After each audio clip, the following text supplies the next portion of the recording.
hear they've given me a name. They're calling me the Ripper.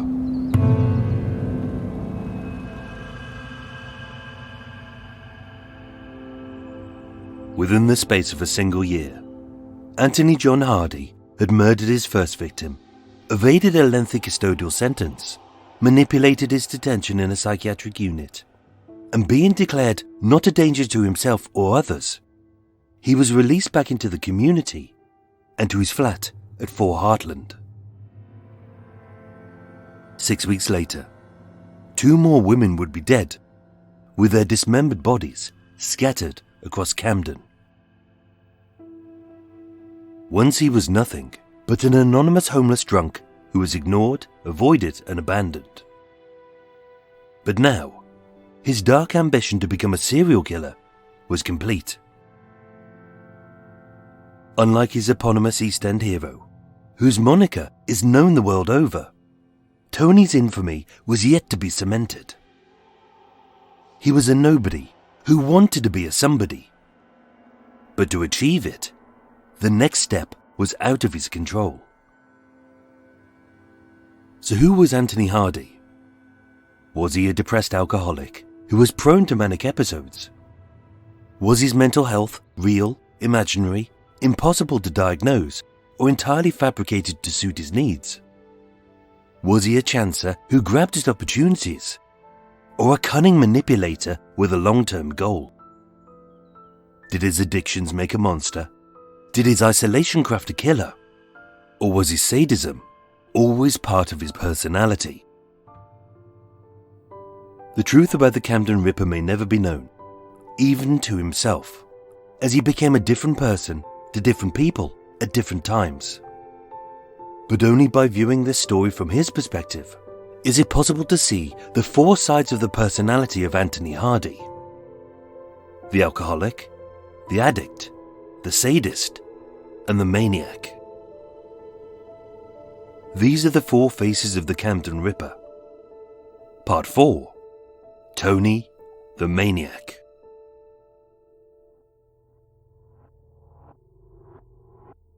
Detective Chief Inspector Ken Ball later said, "It was one of the most disturbing cases I have ever been involved with.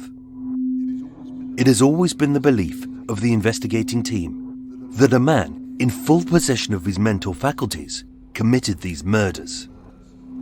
Hardy is a dangerous, devious, and manipulative man. In the eyes of the Met Police, Anthony Hardy was a sadistic murderer, plain and simple. Following the discovery of the naked and posed body of Sally Rose White, there was enough evidence of assault, premeditation, an attempt to conceal the body, and his convenient loss of memory owing to an alcoholic blackout was without merit. But with the murder investigation usurped by the bungling of a Home Office pathologist, their case collapsed and their only suspect was released. But soon enough, the police would be proved right. Mid-afternoon, on Thursday the 2nd of January 2003, Tony was sat in an oak-panelled smoking room at Great Ormond Street Hospital, a few streets from King's Cross Station.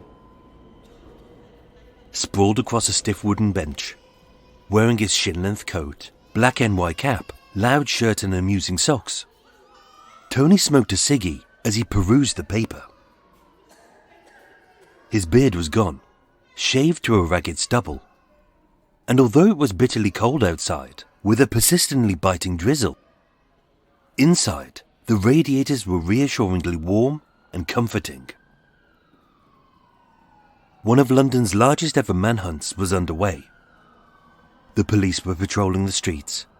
His flat was crawling with forensics, and Tony's face was splashed across every tabloid. The papers would state that this mentally disturbed and highly dangerous man had been on the run for 3 days. When in truth, he wasn't running. He was in no rush at all, as all he had to do now was wait. 7 days earlier, On Friday the 27th of December 2002, Elizabeth Vallad and Bridget Mcclellan had served their purpose.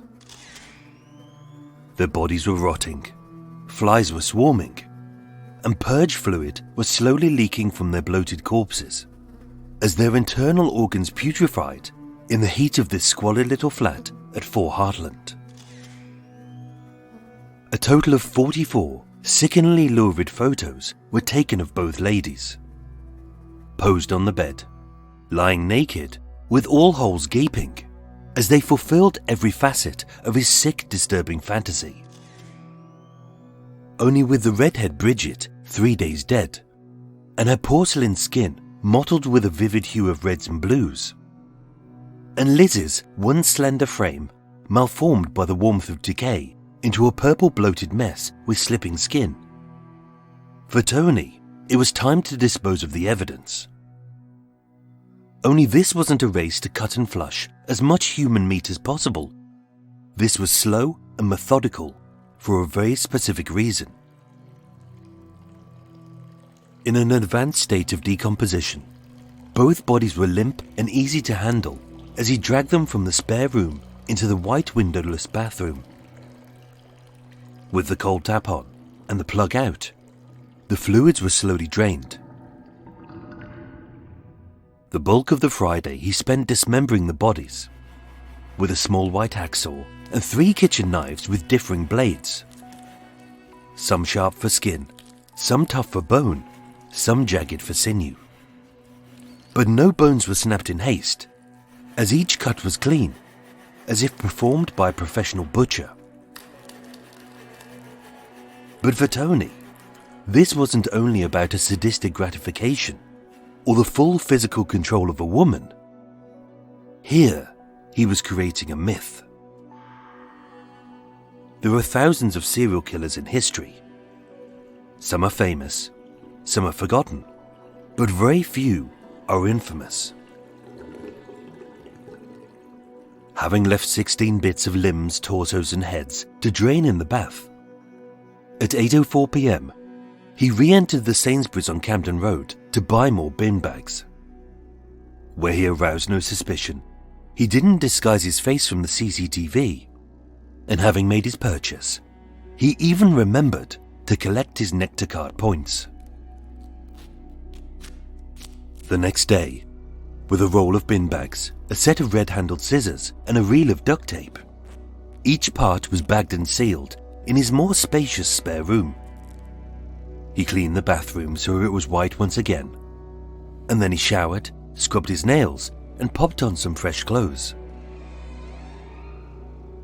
Conveniently, the bin store at Hartland was in front of his own front door. Only this wasn't about speed, as where and how the bodies were dumped was a key part of his myth-making.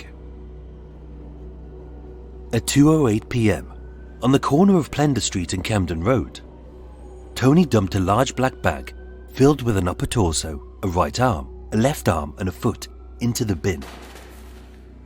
Having stopped, turned, and grinned up towards a CCTV camera directly overhead, and then calmly, he walked away. 1 street down from his home, he slung a second bag bulging with a pair of ladies' legs. On the floor of his spare room, he left Liz's headless and limbless torso, all parcelled up, having locked the door and blocked the gap below with her grey tracksuit bottoms. And then, nearby, he disposed of the rest. 3 feet, 2 arms, and both heads. On the morning of the 30th of December 2002, with a large police presence at the back of the College Arms pub, he shaved off his beard, packed up a small bag, and calmly he left his flat at 4 Hartland forever.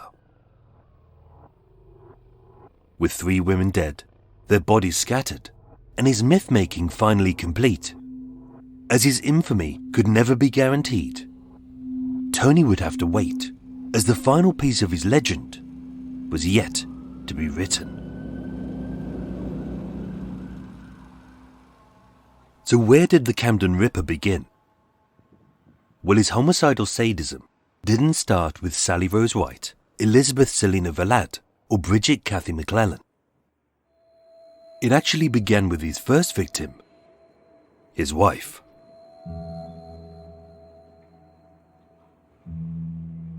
Anthony John Hardy was born on the 31st of May 1951 in Winchell, a coal mining parish east of Burton-on-Trent in Staffordshire, to Kathleen, a housewife, and Cyril, a welder at the Swadlincote Colliery.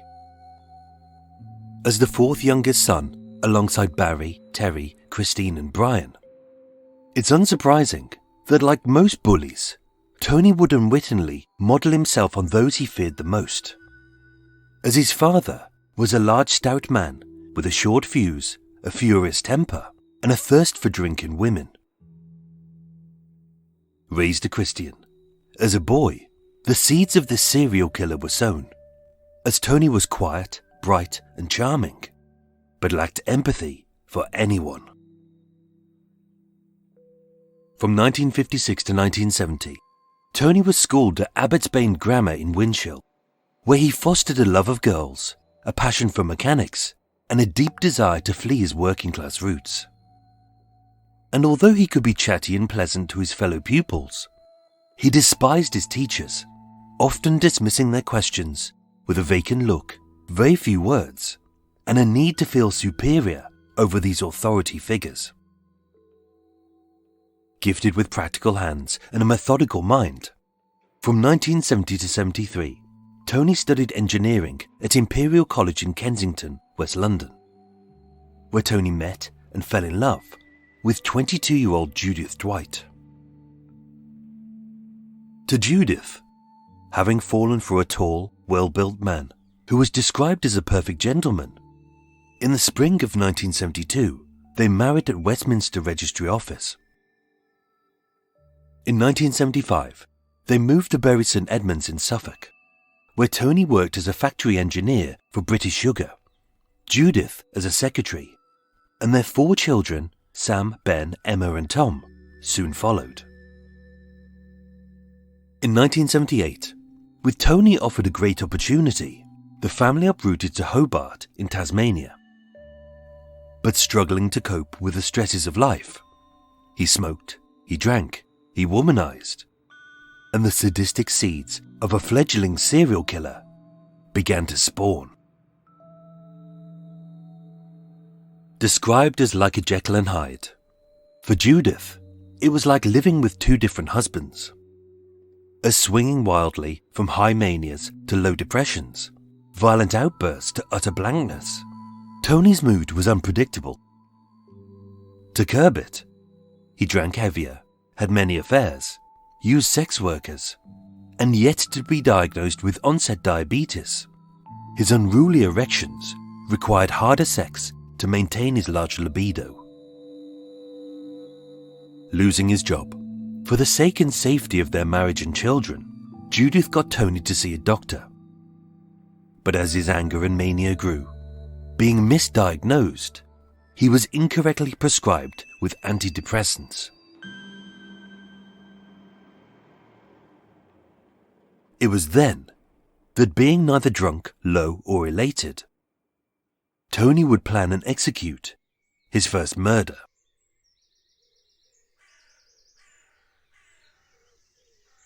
On the 5th of April 1982, at 6:30 a.m., as the family slept, Tony went to the kitchen and opened the fridge. He wasn't hungry or thirsty, as all he could think about was his wife's impending death. In his eyes, he had planned it to perfection, as with no murder weapon found, he knew that he would evade justice. Having read in a true crime novel about an assassin's dagger made of ice, he adapted the idea and froze a plastic water bottle which had been used as a cooler for picnics. After the attack, the ice would defrost, and the bottle would be indistinguishable from any other piece of rubbish. As he swung the 2-litre bottle, almost 2 kilos of hardened ice smashed Judith repeatedly over the head as she slept. It shot intense pains down her body and rendered her stunned and semi-conscious. Dragging her limp body to the bath, Tony thrust his wife's head under the water in an attempt to drown her. But as she fought back, she kicked, she punched, and she struggled to yank out the plug. The attack abruptly stopped when their 6-year-old son Sam saw his dad attacking his mum and screamed.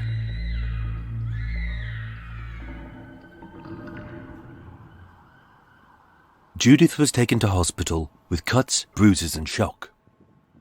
And thankfully, she survived. So whether Tony's failure informed his further attacks is unknown.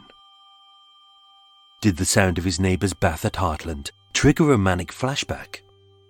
Were his last 3 victims simply him enacting what he wanted to happen to his wife? And was his manipulation of their bodies an act of revenge because he couldn't obtain hers? That is unknown. But many key elements which shaped the Camden murders would stem from this very moment. Upon his arrest, Tony stated No comment. to the police's questions, and only spoke to flag up his alcoholic blackouts, his depression, and his need for psychiatric help. On the 6th of April 1982, Tony was sectioned at Brisbane's Park Centre Psychiatric Unit. Like his admission to the Mornington unit, once inside, with the charges dropped, his suicidal urges had ceased, and as a model patient, he was declared not a danger to others or himself, and discharged after just 10 days. But as would later happen at the Cardigan ward, he wasn't diagnosed with depression or bipolar, but suffering from a cyclothymic reaction, meaning his violent moods weren't owing to a mental illness, but were part of his personality. 2 weeks later, Tony held his wife hostage in a hotel room. She later filed divorce papers and moved back to England. And although a decree nisi was later served, his violence towards his soon-to-be ex-wife didn't stop there. In August 1985, as they still lived together owing to their dwindling finances, Tony tortured Judith with these petty torments. He soaked her bed with water, he broke her secretarial typewriter, he stole all of the money in her purse, and for the last 3 days, before she finally left their matrimonial home, he turned up the radio full so she couldn't sleep. In November 1986, on the grounds of domestic assault, the divorce was issued and a restraining order was put in place, meaning that Tony couldn't contact his wife or children in any way. He broke those terms, served 2 months in prison, and losing his job, he focused his time on making her life a living hell. 8th of December 1986, he harassed Judith with phone calls day and night. 11th of December, while the police were installing alarms in her home, they found microphones hidden in the vents. 14th of December, he made more abusive calls. 2nd of January 1987, he followed his wife's car all the way to London. 12th of January, within 5 hours of changing her ex-directory number, there were more menacing calls. 19th of January, she got a postcard which read, "Is there a chink in your armour, I wonder, Tony?" 27th of January, he slashed her friend's car's tyres. 28th of January, he left a voicemail saying, "If you persist in refusing to talk to me, you'll be sorry." 8th of June, he bricked her window and slashed her tyres. 9th of July, he broke into her home at night, leaving a cigarette stub and her tyres slashed. 13th of July, another window bricked, and a note attached stating, "This brick was chosen with care. I hope you like it. T." The same day, 5 cars on the street had their tyres slashed. and she received another note stating, "To the stars or to hell, the choice is yours." And on the 21st of July 1987, he broke into her home, boarded up the garage, jammed the front door, stole her friend's car, changed the number plates, and used it for a spot of illegal minicabbing and to harass and stalk his ex-wife as she tried to live her life.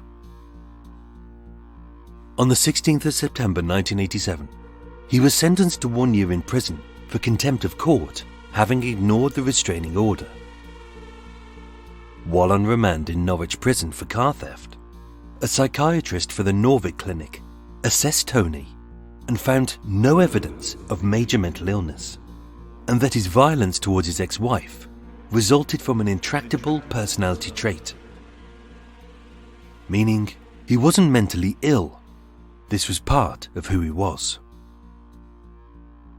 Having served his sentence, on the 2nd of January 1989, he stole the car of his ex-wife's boyfriend, and while high on alcohol and cannabis, he organised a belated New Year's Eve party for a group of sex workers, which ended in a high-speed police chase down the A134 and crashed into a roadblock at Thetford. Upon his arrest, he refused to give a specimen, repeatedly stated, "No comment." He caused criminal damage to his cell and was sentenced to a further 6 months in prison.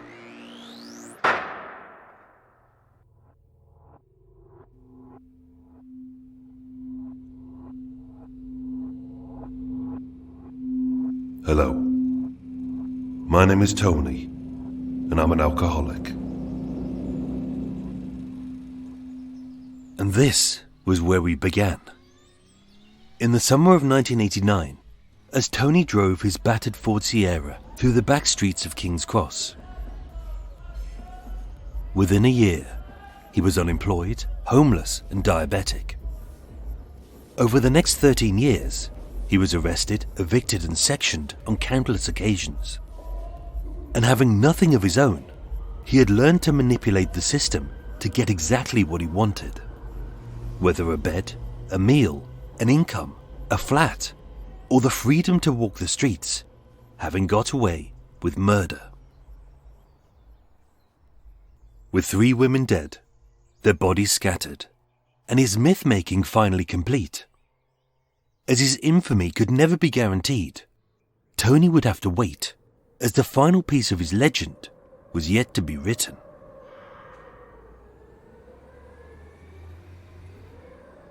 On Monday the 30th of December 2002, just shy of 3 a.m, as the urban foxes prowled behind the College Arms pub, hungry and shunned, seen as vermin by an uncaring society, another nameless scavenger foraged in the council bins for food. Only what this young Irishman found shocked him to the core. He later said, "I thought there were 2 big fish, like 2 big salmon. I opened the bag, and there they were, a pair of women's legs." The press would later claim that Tony was only caught because the rubbish collection was a day late. But as anyone who lives in Britain knows, every Christmas it's late. This discovery wasn't a mistake, it was deliberate. As how could Tony become an infamous serial killer if no one knew about his killings? At 9 a.m, the homeless man carried the reeking bin bag to the Hospital for Tropical Diseases on Capper Street. At 9:45 a.m, Detective Chief Inspector Ken Ball was alerted to reports of suspected human remains. At 10 a.m, the rear of the pub was sealed off, and seeing the commotion from the comfort of his own flat, Tony calmly packed a bag, grabbed his pills, shaved off his beard, and left Heartland forever. There was no rush, no panic, no fear. And knowing that his moment had almost come, he probably even stopped to watch.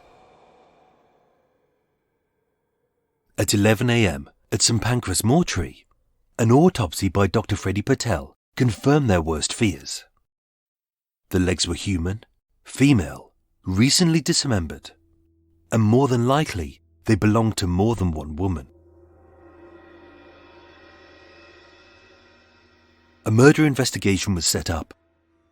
The estate was cordoned off, bins were emptied, residents were questioned, and rubbish collections were stopped, although thousands of tons had already been taken to landfill.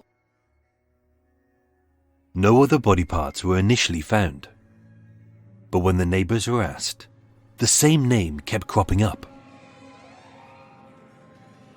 When the police arrived, it was as if he had been expecting them, as the front door was open and the hall light was on. But Tony was nowhere to be found. Initially, it looked like a false lead, as although clean but cluttered, it resembled the flat of a depressed alcoholic who was blamed for everything. To experienced detectives, these seemingly innocent items rankled their nerves, like the rubber devil's mask, the occult symbols, the stack of sickening porn, the creepy childish daubings which hinted towards other victims, a scattering of scrawled letters written to sex workers, escorts and S&M magazines, all alluding to his depraved cravings, and a painted glass jar immortalizing that first murder of Sally Rose White. But most of all, beyond the bleach and the incense, they were hit with the recognizable and unforgettable festering reek of decaying flesh. So pungent, it permeated the grey tracksuit bottoms which blocked the gap under the door and lingered in their nostrils. Having forced the door, the spare room was as Tony had left it, a treasure trove of irrefutable evidence connecting him to the murder to the victim. On the table were spare bin bags, a roll of duct tape, some scissors, a pair of marigold gloves, and carefully positioned on the red rug, neatly wrapped and sealed, with the tools of her dissection placed on top, lay the headless and limbless torso of Elizabeth Vallad. The hacksaw held jagged nicks of flesh. The knives were still blood-stained. Luminol confirmed the areas of death, dismemberment and disposal, and the only fingerprints found were the victims and Tony's. The next day, the search expanded to the canal, landfill and the neighbouring estate, where in a green council bin on Plender Street, an upper torso, a right arm, a left arm and a foot was found. Bridget Mcclellan was identified by her DNA, and Elizabeth Vallad by the serial numbers of her breast implants. And although an extensive search was conducted, the hands and heads remained missing. Tony was the police's prime suspect.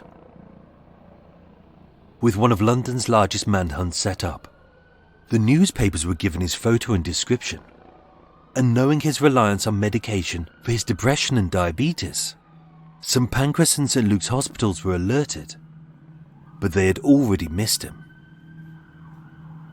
Tony was gone, having lived for a decade as an invisible vagrant on London streets. It wasn't difficult for him to vanish without trace. He slept rough, ate hot meals in charity-run kitchens, and having shaved off his beard, less to evade the police and more to avoid a public lynching, his days were spent reading the trashy tabloids, who slathered over the grisly details of his murders, dubbing him with a series of lurid, salacious nicknames, whether as the King's Cross Killer, the Camden Slasher, or the Bin Bag Maniac. Tony knew that his moment of infamy was soon, very soon. But until then, he would wait. In the mid-afternoon of Thursday the 2nd of January 2003, Mike Burrows, an off-duty policeman, was sitting with his son in the wood-panelled smoking room at Great Ormond Street Hospital, when he spotted a large stout man in a shin-length coat, a black NY cap, a loud shirt and a set of amusing socks, smoking a cigarette and reading the newspaper. To his son, Mike whispered, "You see him? Doesn't that look like the bin bag man?" And that was it. Security was alerted, the police arrived, and upon his arrest, although many articles falsely claimed that he fought his way out, with one constable losing an eye and another stabbed, in truth, he was calm and polite. The wait was over. The moment had come, and as the officers led him away, Tony grinned and said, I hear they've given me a name. They're calling me the Ripper.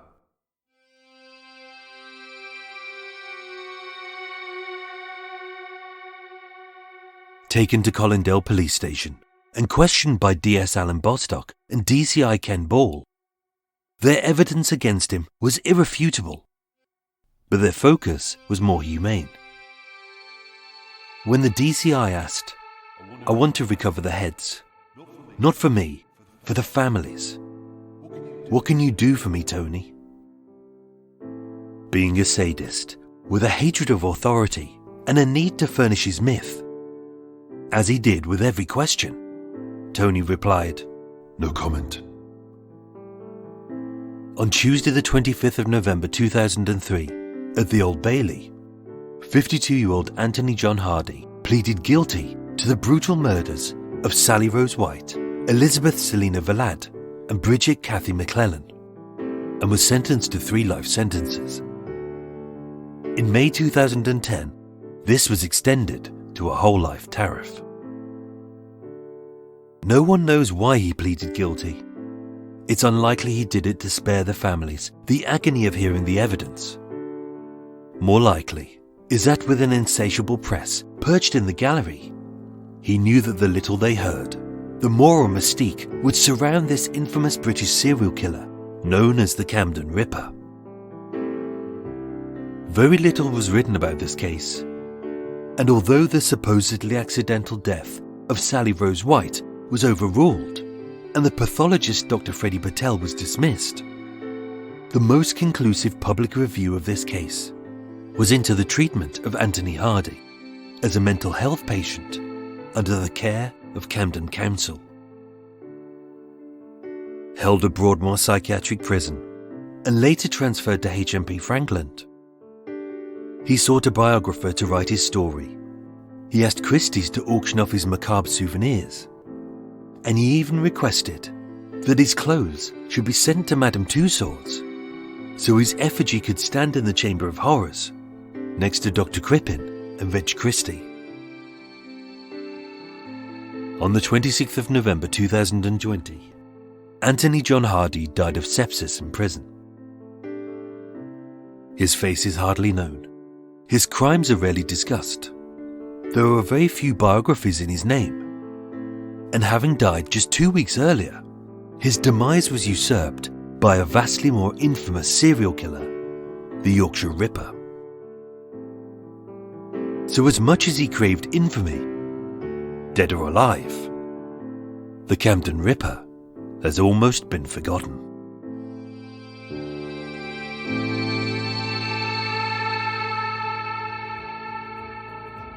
Ladies and gentlemen, thank you so much for listening to Murder Mile. That was the final part of the 4-part series into the Camden Ripper, and the final Murder Mile for 2020. Across the next 8 to 10 weeks, I shall be researching the new season, and I hope to return by the end of February 2021. But if you'd like to know more about this case, stay tuned for some more extra bits, as well as a quiz, a bickie, and a final cup of tea with me. Before that, a big thank you to my new Patreon supporters, who are Nick Ashworth, Dawn Acrill, and Natasha Turner-Swift. I thank all of you very much. I hope you've received and enjoy your goodies, and that you'll enjoy the new online goodies which all Patreon subscribers will be receiving in January and February. Ooh! Plus a thank you to Lucy Barr, and Darren DeRosa for your very kind donations via the Murder Mile eShop. I thank you. I have spent it on booze. And a special hello to my boaty neighbour Heather, who I bumped into the other day. Only you know where I'm currently moored up for Christmas, so keep it a secret. Murder Mile was researched, written and performed by myself, with the main musical themes written and performed by Eric Stein and John Books of Cult with No Name. Thank you for listening, and sleep well.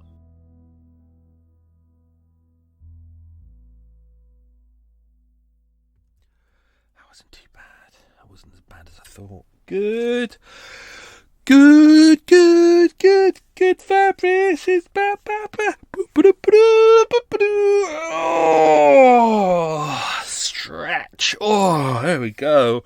There we go, people. Hey, it's Extra Mile time. How are we all? Are we all good? Are we all happy? Are we all well? Let's put me tea on now while I'm thinking about it.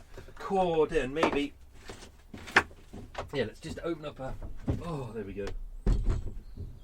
Oh, it's a lovely day, so it'd be silly not to have the windows open and get some fresh air in. Lummy. There we go. Right. Tea bag in. Sugar in. A little bit more. There we go. Good. That's it to go. Right, coming back. Lummy. Right. What do you wait? So we've got a tea on the go. And some going back to the old favourite, Tesco's Finest has a little star next to it. I guess that means you've got to check to see what they mean by the word finest. 4 triple chocolate shortbreads. Ooh, these are the really buttery ones that you eat, and they're very buttery. And oh yes, contains wheat, milk, soya, and gluten. Good. And chocolate. Oh, look at all that goodies. How many calories per bar? I don't know, it's weird how they always do it this way. They always say per 100 grams. So you have to go in, you have to go, right, how many grams are in a pack? And it's just like, one of the cakes I picked up ages ago, it said each serving contains like 300 calories. And I was like, well, how do you know what a serving is? Because it was a cake and it was uncut. So it's like, I could eat if I eat the whole cake, surely the whole cake is just 300 calories. So why eat a little bit? It's just they really make it really difficult, don't they? Anyway, hope you enjoyed that. That was the final part of the 4 Faces of the Camden Ripper. I've got a couple of days of editing ahead of me to do, and then I think I'm going to be finished for a bit. A little bit more work on Murder Mile and some extra stuff. Then I'm going to roll out an omnibus edition of this episode, because I always do that at the end of the season, so that'll be good.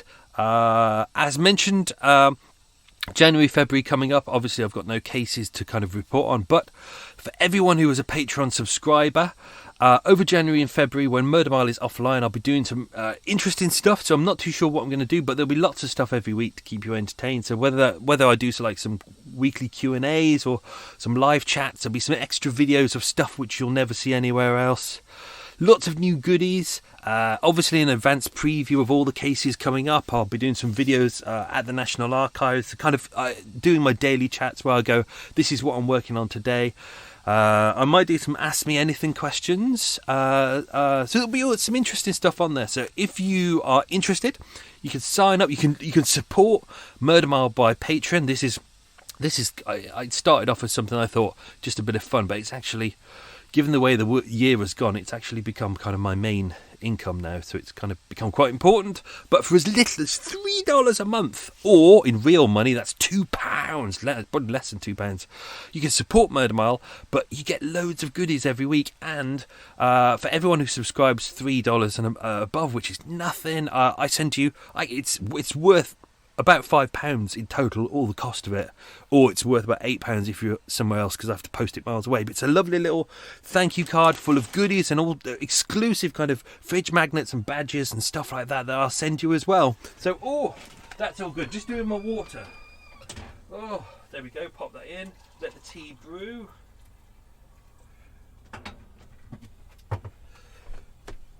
And they have the Patreon have just set up a new thing which a lot of people are taking advantage of, which is instead of subscribing every month, or you pay you $3 a month. If you subscribe for the year, you save like 16% or something. So a lot of people are converting to that. It, pays for the year. You don't have to think about it, which is all very good. So that's that. Just a quick reminder, because I haven't got an episode going out next year. So CrimeCon happening next June in London. Fantastic weekend, true crime weekend with like 50 hours of entertainment and loads of podcasters and loads of really exciting stuff. The early bird tickets are going to end on the 1st of January. So they're the cheaper early bird tickets finish on the 1st of January. So if you want to treat yourself to a fantastic weekend of true crime fun and meet loads of true crime people, and I will be there as well, and many of your favourite true crime podcasters from the UK and overseas as well. There's a link in the show notes, and if you use the offer code MILE, you will save 10%, and I send you goodies as well, which is all very good. All very good.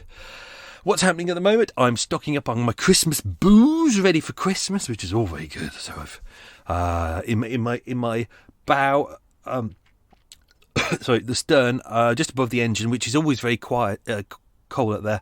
I've got all my booze. So I've got some of the layer cake that I've mentioned, which is very nice. Tiramisu stout. I've got some loads of different beers and lagers, and got some crisps and some cakes. And for Amy, who's coming over on Christmas Day, I've already bought her spiced rum and coke, which is all ready. Couldn't find any of that almond Baileys, unfortunately. Tesco's didn't seem to have any, but other stuff. So we're gonna have a good Christmas. It'll be good fun. And my friend Colin's coming over on the morning, so we're gonna have good bacon sandwiches. So I'm gonna find some good bread, some good bacon sandwiches, some good ketchup. Got to do it properly. Good bit of mustard in there as well. And by the time you listen to this, I would have had my Christmas party. So it's a Murder Mile Christmas party. Because I work for myself, I always have one day where I celebrate. So I treat myself to something nice. And, everyone always... not this year, we're not going to do it, are we? But normally people go out and they go... have a Christmas party and they all get really drunk and stuff like that. I sit by myself somewhere watching a film. But this year, to treat myself, it's been a hard year, it's been difficult. I'm going to treat myself to a nice big Chinese meal. Whoa. So I'll probably show pictures of that online. It's going to be, I'm going to spend about 40 quid, I reckon. And there's going to be lots of beers, and I'll be groaning for the rest of the week about how full I am. So that'll be good. So by the time I've finished all my work, I think Christmas Day will be my first day off, which will be very exciting. And then I'm going to have a couple of days, probably a week or hopefully 10 days of not doing any writing, not doing any research. I've got to strip the paint off the roof for the boat and get it ready, because I'm taking her into dry dock again to do some repairs. So that'll be good, which I'm all ready for. Get the engine service, stuff like that. So, right, that's all. That was exciting, wasn't it? Right, gonna grab my tea.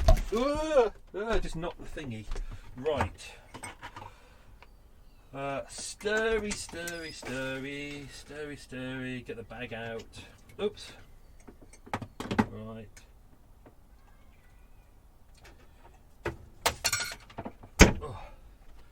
Oh, it's a lovely day outside. It's one of those days where you think to yourself, I really don't want to be indoors editing, but I need to power through this. Really clear day. It's one of those crisp winter days where it's bright and shiny and you just go, oh, that's nice. I like to be outside. Unfortunately, it's ruined by the sound of children. Horrible sound. Ugh. Right. Okay, let's do some questions. Question number 1. What country did Tony and his family move to in the late 1970s? Question number 2. What company was Tony a factory engineer for after university? Question number 3. Tony's first prison sentence was for what?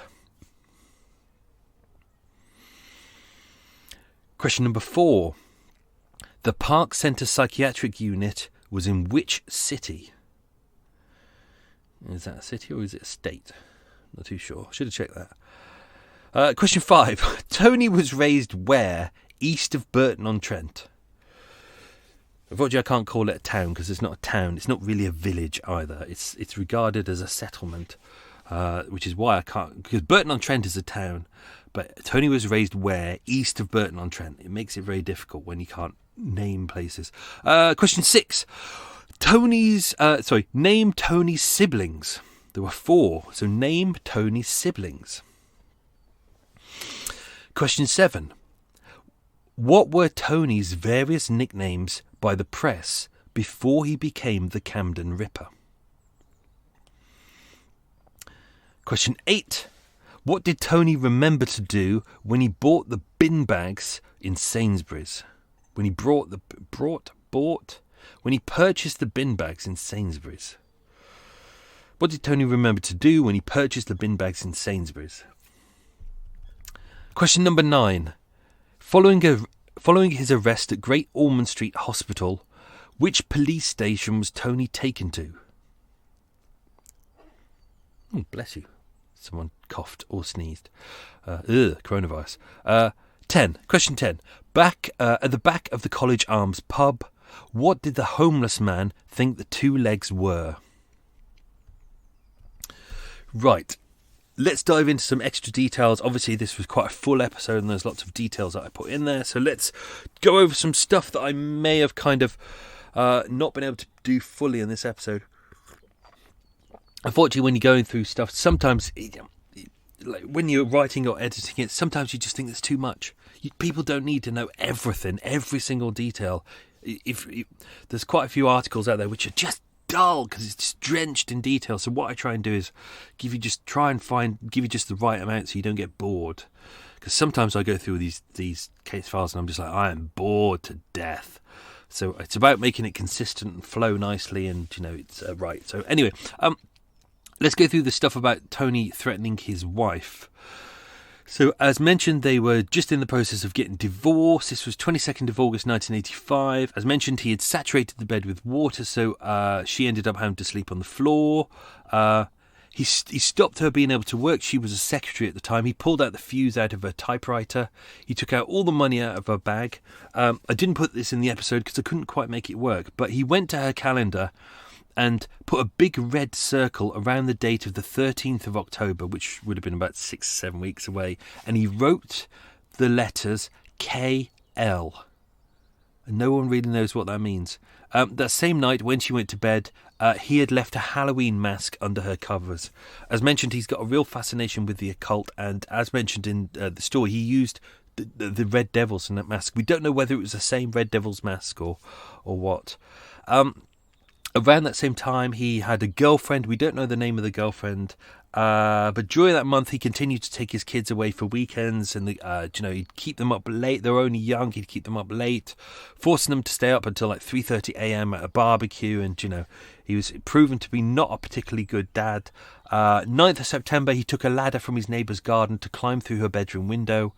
Again, he took his children to see his parents in Burton-on-Trent, but by that point he hadn't spoken to his parents in years. He gave no notice of their visit, and they refused to see him. So you could see that the relationship between even his own parents had begun to collapse.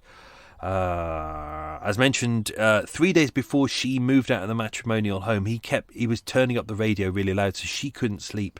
He was trying to make her feel as miserable as possible. Absolutely nasty little man. When she got divorced, she quite rightly put a restriction order in place, but he just flouted the laws all across that. The law required that he must not interfere or communicate with his ex-partner and their 4 children, or enter or go within 250 metres of their previous matrimonial home. Of course, he broke the terms of that. I think everything I pretty much put in about all the dates, whether I'm going to keep them in when they're edited, but they're all in there. When the Suffolk police went into the matrimonial home after he'd been booted out, they were installing alarms. Mostly, because it's 1980s, they put in alarm mats, which meant that when someone comes in and they step on a mat, he goes, beep, beep, beep, alarm goes off. They found microphones in the heating vents, which he had installed to kind of keep an eye on her. I didn't put this in because it doesn't quite make sense, but 2 days after that, in the garage, they found a number of women's clothes and a woman's blonde wig, which was owned by Anthony Hardy, which was found in the garage, which no one can really explain. That's a little bit weird. He kept harassing her with phone calls. He kept following her around. His car was constantly spotted outside her house, even though he's not allowed to be there. He was following her boyfriend at the time, her neighbours. Even when she, as mentioned, even when she changed her number and made it ex-directory, within 5 hours he'd found out what the number was and he was harassing her again. Let's have a look through this. I'm just going to see if there's bits. It's weird. It's like you see the kind of things that happen. You see that he's constantly slashing tyres as well, and he did the same to his upstairs neighbour to do with the leaky tap. So as mentioned in this episode, I'm wondering whether there is some kind of trauma for him going on there. The fact that he couldn't murder his wife, so slashing the tyres is kind of his way to get back at her, and because that's why I kind of made that connection with the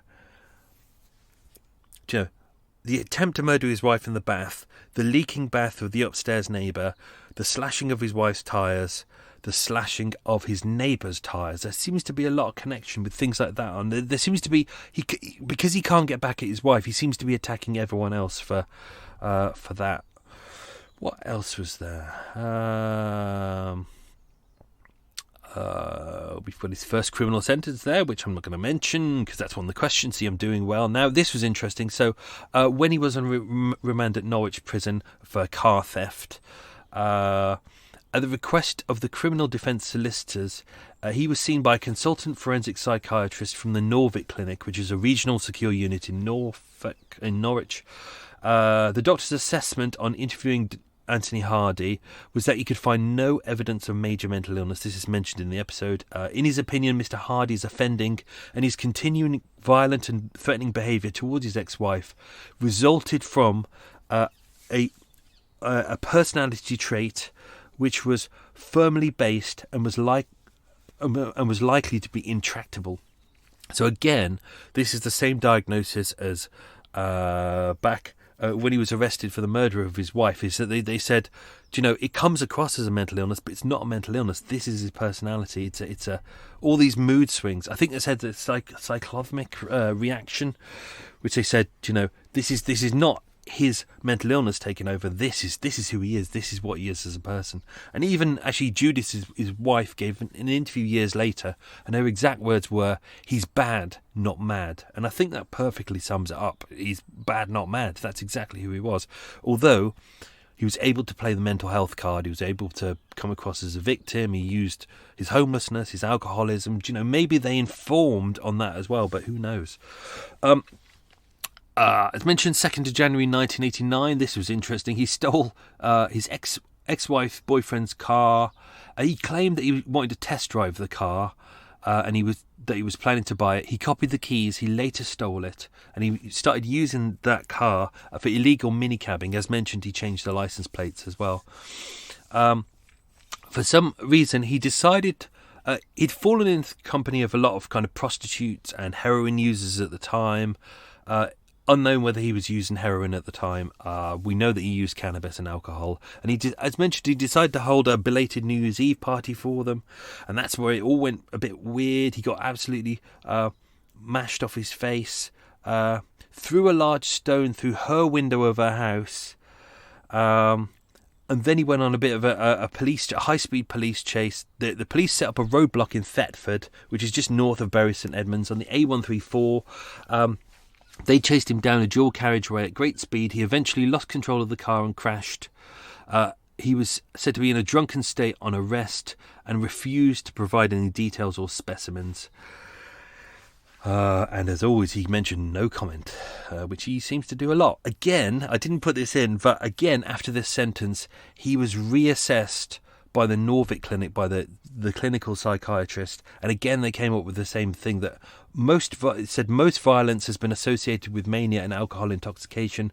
The most recent episode was associated with alcohol, but the use, but only equivocal mood systems. Again, they diagnosed him not with a mental health problem, but a personality disorder exacerbated by alcohol. So it's weird, as you can see, if you go through all the episodes, you can see that it's kind of hard for everyone to pin down who Anthony Hardy was and even what his mental health problems were. Because he, with mental health, it's not like if you've got a blood disorder or something, they can't just take your blood and go, oh yeah, you've got sepsis or something like that. With mental health, big chunk of it is kind of visually what you're watching of this person, what you can hear, but also it's what they say to you. And if someone, is kind of open with it and they're like, I feel this way, and you can see it, you can get a good sense of it. But with Anthony Hardy as a manipulator, he know what to say who to what person. So hence some people would say he's an alcoholic, he's a pure alcoholic, and that's it. Some people said he was bipolar. Some people said he was bipolar exacerbated by alcohol. Others said this is entirely just a personality trait. Others said personality trait exacerbated by alcohol. Hence he comes across as charming to some people. Hence he comes across as evil to others. So that's why it's really hard to pin him down. Obviously, after he left prison, he had no more contact with his wife. As far as we know, there didn't seem to be any contact. He worked as an illegal minicab driver in London. For a bit, he was living in cheap flats, but struggling to pay his rent. Obviously, being a minicab driver in King's Cross, he got to know a lot of the sex workers. He really struggled to get engineering jobs because he didn't have a permanent address. He got depressed, started drinking a lot, high use of cannabis. Pornography, there was no real relationships with anyone except for Maureen Reeves, who was his friend, and a lady who we only know as Miss Q, who we met in the psych ward, and that's it really. Let's see what else we have. I didn't put this in the episode because it kind of throws the story off a bit, but Tuesday the 31st of December 2002 at 12:12 p.m. At this point, he's been on the run for at least a day and a half.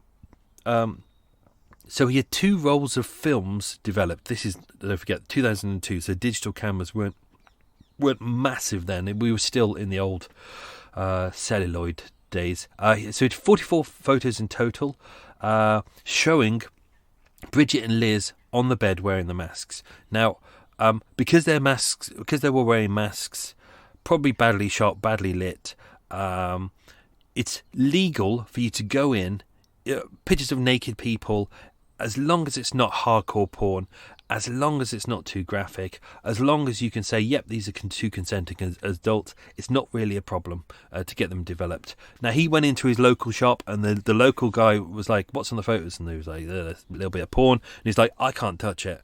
But apparently Anthony Hardy was able to find another laboratory who were able to do it. It was said it was in Soho, but I can't verify that. So he did get them developed. Interestingly, a friend of his who was called Frank, he took the negatives and he posted them to Frank. We don't know who Frank is. And the note said, Frank, please keep these negatives for me at all costs. He said the envelope contained 44 photos, which he took a look at. Frank can't have been a good friend because he actually sent them to the police. This was just before the murder, but obviously there's nothing really illegal about this. The police got them.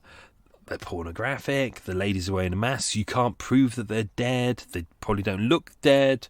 They could be just 2 consenting adults. So they received them, but there was nothing they could really do with it. 1st of January 2003 at 5:56 p.m. Tony arrived at the University College Hospital, which is not too far away. It's on Gower Street, back of Fitzrovia. And on the CCTV there, that's when they first saw that he'd changed his appearance. He'd shaved off his beard, still got the same clothes on, same baseball hat, orange bag, but they clearly saw that his beard was gone. It was down to a stubble. So the police alerted the press and said, this is his new photo. And that CCTV picture, if you're on Patreon, I've put all the CCTV images on there. There's a lot of information on there. If you're a Patreon subscriber, we've had a lot of photos, haven't we? There's been a lot of goodies this week, a lot of extra videos as well. So I hope you've enjoyed that. But yeah, a lot of people still say that he kind of changed his appearance, so so the police couldn't find him. But if you think about it, he did want to get caught. He just didn't want to get caught yet. He wanted to be at the right moment. So he was waiting until the newspaper said, he is the Ripper. That's what he wanted. Wanted something interesting. And also, with his picture in the papers, he wanted to make sure he wasn't lynched. Because you know what the public can be like when they get a bee in their bonnet. So Tony was arrested. He was taken to police station. Questioned by Detective Sergeant Alan Bostock and Detective Chief Inspector Ken Ball. As mentioned, the police were there. They got all the evidence. They were there going, we know this, we know that, and Anthony Hardy was going no comment to everything, which, as mentioned before, that's his legal right. He's allowed to. But Ken said to him, look, I want to recover the heads, because they hadn't. That's the thing they hadn't found. They'd got torsos, they got arms, they've got some of the legs, but they hadn't got the heads. And I think that was really, really important, especially for the families as well. You want to make sure that if you're burying a loved one, you want to make sure that you've got the whole body in there. And Ken said, I want to recover the heads, not for me, for the families. Mr. Hardy, what can you do for me? And Anthony Hardy, being utter shit that he was, there's two different counts of this. One, he says no reply or no comment, and the other is, I'm sorry, Alan, I can't remember, as I was drunk. That's him replying to Detective Sergeant Alan Bostock. I think there was 2 times that they did it, which is why there's 2 different versions. What else? As mentioned, I mean, this is clear from the start. I put this in as well, that DCI Ken the Detective Chief Inspector said, it was one of the most disturbing cases I have ever been involved with. It has always been the belief of the investigating team that a man in full possession of his faculties committed these murders. Hardy is a dangerous, devious and a manipulative man. And absolutely right, he was. As mentioned, with the dissection, if you go, this is why I'm going to do the omnibus edition. When you look back at the earlier episodes, he talks about being in an alcoholic blackout, not knowing what he was. Therefore his hands would be shaking. He wouldn't know what he was doing. But when you look at it, there's all premeditation there. And when they looked at how the bodies were dissected, even the DCI said Hardy dismembered his last 2 victims with considerable skill. Whether this was part of his gratification or simply an attempt to hide his crimes, we will never know. But they said if you look at the instruments, they're not particularly good, but he does it very carefully. This is not a man in an alcoholic blackout. This is not a man who's manic. This is a man who's very calm. He takes his time. He pops on his clothes. He goes to the supermarket. He goes to get some more bin bags. He remembers to use his I can't say that because that's one of the questions, but we'll get to that. But everything is clear and precise. Same with the graffiti on his neighbour's door. Have a look at that. I've put it on Patreon. If you're a Patreon subscriber, have a look. If not, you can probably try and track it down. It's neat. It's clean. It's not a horrible daubing. It's nice. It's nicely written. It's vulgar, but it's nicely written. Petrol through the letterbox. When you look at how he did that, sorry, not petrol, the battery acid. He got a battery. He opened it up. If you've ever tried to open a battery, sometimes it can be a real pig to open them up. Opened it up. He got a funnel. He got one of his empty cider bottles. He tipped it into there. That's hard work, especially when you're dealing with sulfuric acid. Kept it in there, then put it through the letterbox. That takes a lot of work. So, him saying, it was an alcoholic blackout. Bullshit. Absolute bullshit. With this case, the police, the detectives got Dr. Julian Boone involved, who's a psychiatrist, to get his advice, because what they wanted to know is what kind of man are we dealing with here. And it was he's an extremely dangerous individual. That was Dr. Julian Boone's assessment. He said bipolar does not explain the murders, the photos. There's hints of necrophilia here, and the strong tones of sexual fantasy. This has obviously been him throughout his adult life and possibly his adolescence. And he said there's a high possibility that there were earlier victims. Now, I don't go into that in here. There is a documentary out there with Professor David Wilson, Yawn, which he goes into, which is a bit weak. It's a bit vague. But everyone seems to love it. They go, it must be true because Professor David Wilson said it. And I'm Professor David Wilson. I did criminology. I worked in the justice system for years. Yeah, whatever. It's just bollocks. Anyway, have a look at it if you want. It's not particularly good. I don't think it's particularly conclusive. But I would say, if you look at him, there has to be earlier victims, whether it was his wife or, as we've seen, he did travel around a lot. He did visit a lot of sex workers.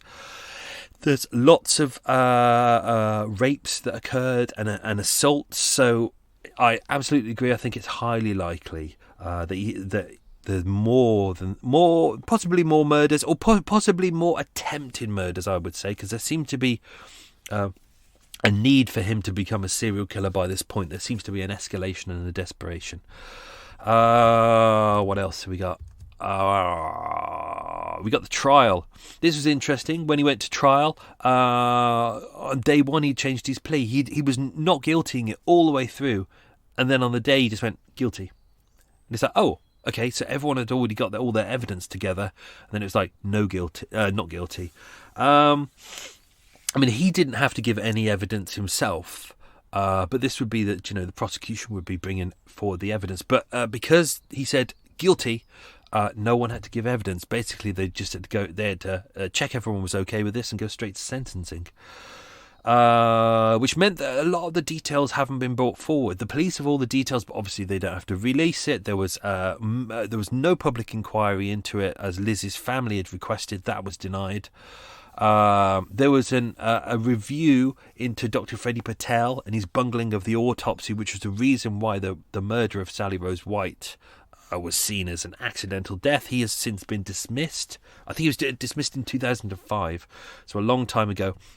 If you look into the history, it wasn't actually Sally Rose White's death that spurred that. It was the G20 protests, and there was an autopsy that happened based on that, which, he again said it was an accidental death. But when you look at the video footage, it was a policeman pushing this. It was a news seller, I can't remember his name, pushed him from behind. He had his hands in his pockets. He fell on the floor, and basically, that was the end of his life. Horrible bit of footage, that is. What else do we have? I think that's really it. I'm not really going to go into too much because there's a lot of bits that were... There was no connection between the victims at all. As mentioned, the only connection was that they were sex workers and that they had crack addictions. Whether Tony knew them previously, we don't know. Whether he met them that night, we don't know. What else? As mentioned, he originally had 3 life sentences, but this was May 2010, extended to a whole life sentence, which meant he would never ever leave prison, which is good. So he became one of the 72 I think we currently had of whole life prisoners. Dr. Justice Keith said, this is one of those exceptionally rare cases in which life should mean life. In sentencing him, Judge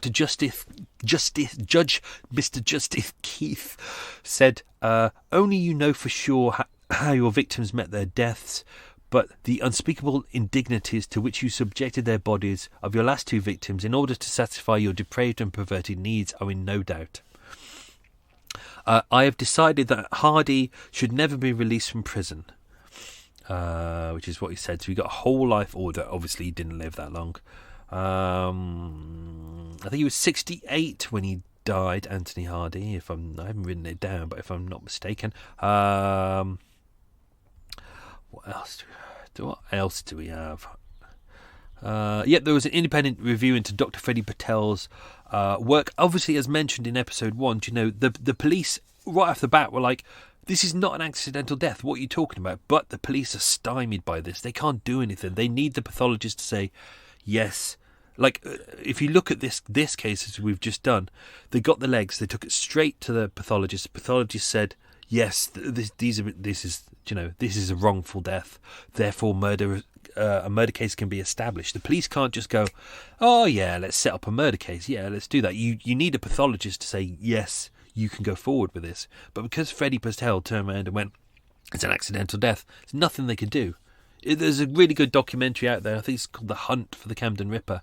And you can see the DCI's face, how annoyed he is that, he says, our job is to kind of track down murderers and stop them. But, if someone comes forward, a pathologist, and says there is no murder case, there's nothing we can do. Absolutely nothing we could do there. Absolutely. So, Anthony Hardy could have been stopped at that point. Could have been stopped right there. But obviously it didn't because of one person. And then the irony is that when the police said, can we have a second opinion on this? They were unable to get a second opinion from another pathologist. They had the same pathologist. And the same pathologist said, no, it's accidental death. So, yeah. Very annoying. Very annoying. What else do we have? I think that's it. Yeah. Interesting that Peter Sutcliffe literally died 13 days before him. So 2 Rippers died within 2 weeks. But obviously Peter Sutcliffe, the Yorkshire Ripper, vastly more infamous than Anthony Hardy. So, yeah, Anthony Hardy has pretty much become nothing. Not really that much.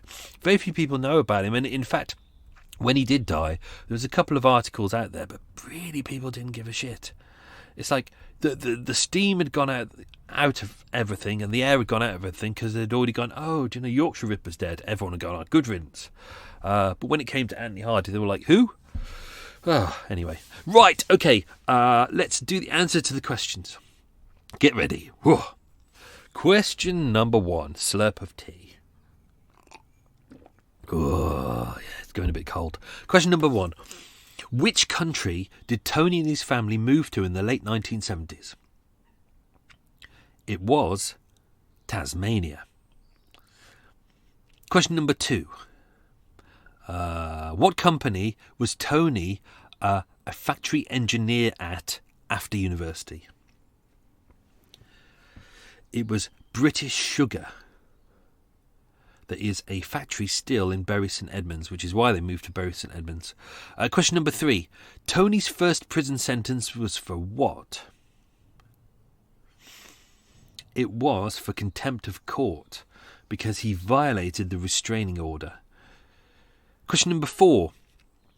The Park Centre Psychiatric Unit was in which city? That was Brisbane. Question number 5. Tony was raised where east of Burton-on-Trent? It was in a little village, inverting commas, called Winchill. Question number 6. Name Tony's siblings. They were Barry, Terry, Christine and Brian. Question 7. What were Tony's various nicknames by the press before he became the Camden Ripper? I mean, to be honest, there were loads. People were trying any kind of name, but they were the King's Cross Killer, the Camden Slasher, and the Bin Bag Maniac. Yes, tabloid papers, don't you just love them? Question 8. What did Tony remember to do when he purchased the bin bags in Sainsbury's? He collected his Nectar card points. Nectar card points are just kind of, if you don't, I don't know whether everyone has them, but they're just kind of like a point system, and every time you make a purchase, you get some points, and then you can buy things with it. Question 9. Following his arrest at Great Ormond Street Hospital, which police station was Tony taken to? That was Colindale Police Station, which is up in Hendon, up in Edgware. It's part of the Police Training College. Oh, and question 10. At the back of the College Arms pub, what did the homeless man think the 2 legs were? He said they were like 2 big fishes, like 2 big salmon. That was his exact words, and that's exactly how he sounded as well, because that impression was amazing. Right, that's me done. Hope you all enjoyed that. That was good fun. That's the final episode of Murder Mile for the year. We got the omnipotent version, the omnibus edition coming out. I might put it out today. I might put it out tomorrow. And there's a secret special episode coming out tomorrow on Christmas Day. It's just a Christmas blessing to you all. So that's it. That's Murder Mile for the year. God, I can't wait to have a rest and sleep in. That's going to be so good. Anyway, that's me done. Have yourself a good week. Have yourself a good Christmas and a good new year. And I hope next year is good. And don't forget, even if next year's not good, this year has been shit. So in comparison, next year, great. Do you know, even if next year's shit, it'd still be better than this year, because this year has been utter shit. So there we go. Have yourself a good week. Be good. Have lots of fun. Get pissed. Yeah. And eat lots of cake. Lots of love. Speak to you all soon. Bye-bye.